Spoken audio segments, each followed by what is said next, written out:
Hey everybody, what is going on? I hope you guys are all doing well and welcome to another tutorial video. In this video, I'm going to be showing you guys how you can use Trello for content planning. So let's get right into it. I'll go into this board right here, named personal goals. I'll just archive the lists and I'll change it to, for example, content plan.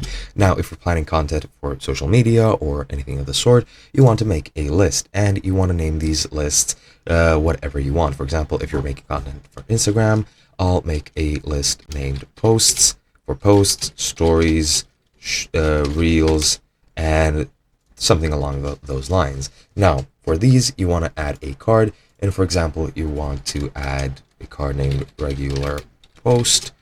Or if you have a partnership or a sponsorship, just make sponsor post. And if you want to schedule these and edit them in any way, just click on those cards. And for regular posts, just go into dates and set the due date to whatever you want. And you can also set it possibly to be repeating. I am not sure how to do this. However, this is what it should look like.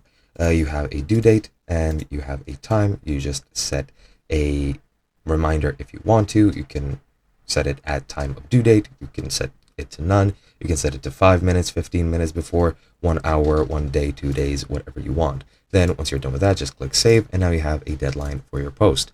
You can also make a background image if you want by going to attachment and selecting a file that you want. You can add members or add labels depending on priority. That is completely up to you, but this is pretty much how you make a content plan in very short terms. Hope you guys enjoyed, and I'll be seeing you guys in another video.